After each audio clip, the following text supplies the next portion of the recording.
السلام علیکم جی دوستو، کیسے ہو؟ میرا نام پرویز علی۔ آج ہم بات کریں گے کہ اگر خدا کو مان لے تو پھر سوال یہ ہے کہ خدا نے کائنات کیسے بنائی۔ آئیے یہ تقریر سنتے ہیں ڈاکٹر اسرار احمد کی۔ کہ اگر خدا کو مان لے تو پھر سوال یہ ہے کہ خدا نے اس کائنات کو کیسے پیدا کیا۔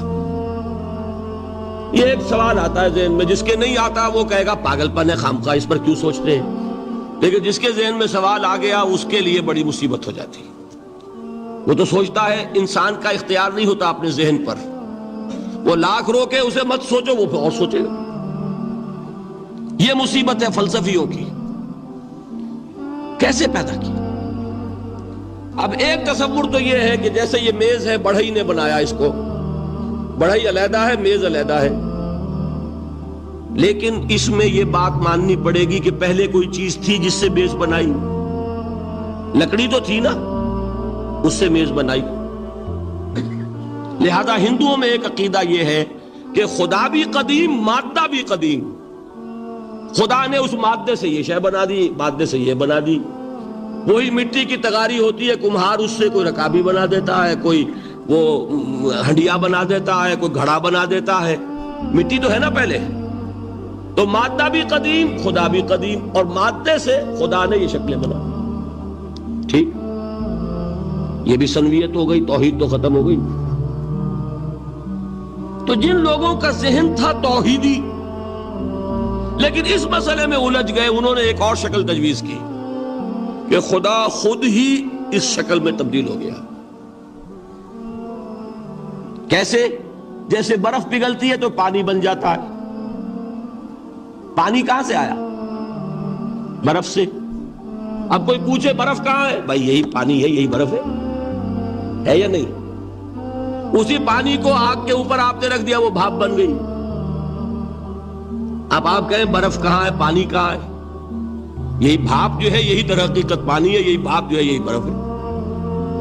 یہ ہے وہ ہماؤس پینتھیزم جس کو انگریزی میں کہتے ہیں، کہ خود خدا نے روپ دھار لیا اس کائنات کا۔ یہ دو فلسفے ہیں۔ کیا ہے یہ؟ بدترین شرک ہے۔ پہلی اگر شکل ہے تو وہ انسان خدا قرار پا گیا، جس کو اوتار مانا وہ خدا ہو گیا کہ نہیں؟ اور دوسری شکل میں تو ہر چیز ہی خدا ہے، یہ بھی خدا، یہ بھی خدا، پتھر بھی خدا، درخت بھی خدا، ہر چیز خدا۔ اس لیے کہ وہ برف پگھلی ہے تو پانی بنا ہے۔ وہ پانی چاہے زیر زمین آ رہا ہے، وہ پانی چاہے زمین کے اوپر دریا کی شکل میں آ رہا ہے، یا زمین میں سوتے چل رہے، پانی تو وہی برف ہے جو پہاڑوں پر، ہمالیہ پر پڑا ہوا ہے، وہی پگھل رہا ہے، یہ کچھ بن رہا ہے۔ یہ ہے شرک فی الذات کی دوسری قسم جو دنیا میں رہی، پینتھیزم اور انکارنیشن، یا حلول اور ہماؤست۔ سمجھ میں آگے؟ اب میں ایک بات آپ سے عرض کروں گا۔ اللہ کا اس امت پر بہت بڑا فضل ہے جس کا آپ کو شکر ادا کرنا چاہیے۔ اس نوع کے شرک سے یہ امت 15ویں صدی شروع ہو جانے کے باوجود تاحال بحیثیت مجموعی محفوظ ہے۔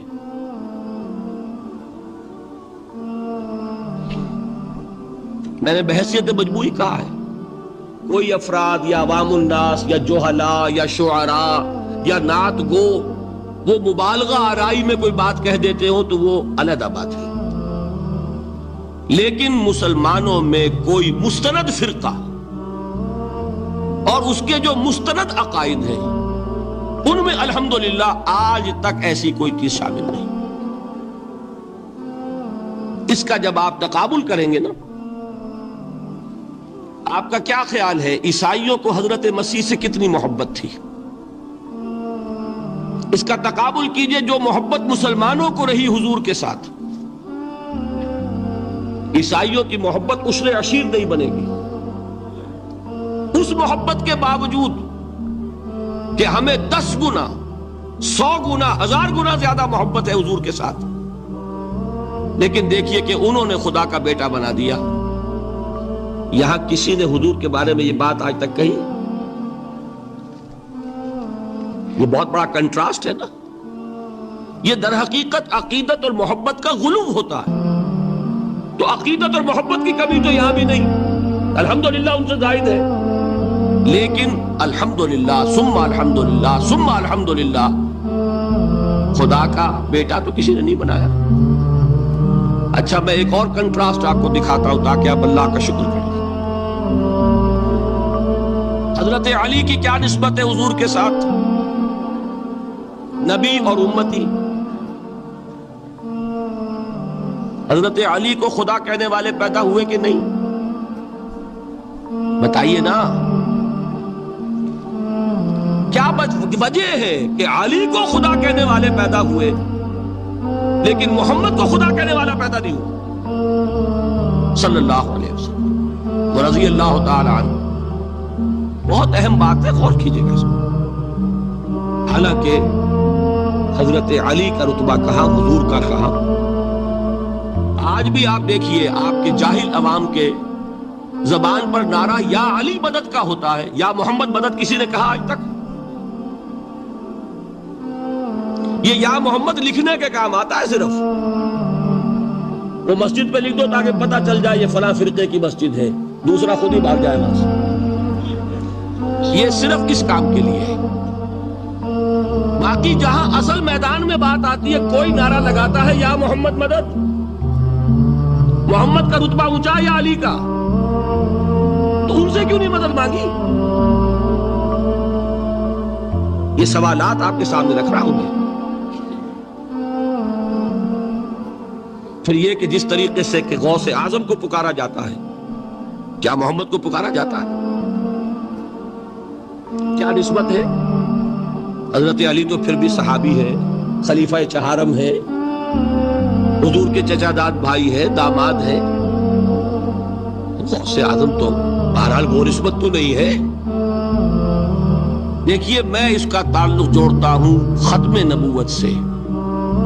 جس طرح اللہ نے خصوصی حفاظت فرمائی ہے قرآن کی, اسی طرح خصوصی حفاظت فرمائی ہے محمد رسول اللہ. یہ اسپیشل پروٹیکشن ہے, ورنہ نہیں ہو سکتی تھی. یہ خصوصی تحفظ ہے اللہ کا. یہاں بگاڑ پیدا ہو جائے تو صحیح کون کرے گا؟ حضرت مسیح کی اصل حقیقت تو حضور نے آگے بتا دی. ذالک عیسی ابن مریم قول الحق الذی فیہ یمترون ما کان للہ ان یتخذ ولدا سبحانہ. یہ حضور نے آ کر حضرت مسیح کی حقیقت بیان کر دی کہ نہیں؟ سورہ مریم کی یہ آیات سنی تھی نجاشی رحمت اللہ علیہ نے جب حضرت جعفر ابن ابی طالب کی زبان سے, تو کیا کہا تھا تنکا اٹھا کر, خدا کی قسم جو ان آیات میں مسیح کا مقام بیان ہوا ہے مسیح اس سے تنکا بھر بھی زیادہ نہیں. لیکن اگر محمد الرسول اللہ کو خدا کا بیٹا بنا دیا گیا ہوتا یا خدا بنا دیا گیا ہوتا تو کون آتا اس کی اصلاح کے؟ جیسے قرآن مجید کا تحفظ ہے ایسے ہی محمد الرسول اللہ کا تحفظ ہے. وہ تحفظ ہوا کیسے ہے؟ جتنا قرآن مجید نے ایمفیسائز کیا حضور کی بشریت کو, قل انما انا بشر مثلکم, اے نبی ان کو بتاتے رہیے, بار بار بتائیے کہ مجھے کچھ اور نہ بنا لینا, میں بھی بشر ہوں, انسان ہوں. ہاں مجھ پر وحی ہوتی ہے, تم پر نہیں ہوتی, یہ فرق ہے. میں رسول ہوں, تم نہیں ہو. یہ بات میں ذرا اور مسئلہ میں واضح کروں گا. ابھی صرف یہ نوٹ کیجئے کہ یہ تحفظ جو ہے, جیسے قرآن کو تحفظ دیا لیکن اس کے لیے ذرائع بھی ہے نا. یہ حفظ قرآن کا سلسلہ جو ہے یہ اس کا ذریعہ بنا. یہ رمضان میں تراویح جو ہے اس کا ذریعہ بنی. ہمارے ملکوں کے اندر تو حفاظ کو مسجدیں نہیں ملتی, تلاش کرتے پھرتے ہیں. اور ایک جیسا کہ اینول جشن ہوتا ہے قرآن مجید کا, ہر حافظ اپنا حفظ تازہ کر رہا ہے, حفاظ لگے ہوئے ایک دوسرے کے ساتھ تازہ کرنے میں. یہ ذریعہ ہے اللہ تعالیٰ نے کہ جس کے ذریعے سے قرآن کو محفوظ کیا. تو حضور کو جو حفاظت دی اس کا ایک طریقہ کیا ہوا؟ قرآن مجید میں حضور کی بشریت کا نمایاں کرنا, اور دوسرا یہ کہ خود حضور نے ایسی باریک بینی سے روکا یہ بھی آپ کو پسند نہیں تھا کہ میں آؤں تو تم کھڑے ہو جاؤ. سنا کہ نہیں سنا آپ نے؟ صحابہ کو آپ روکتے تھے.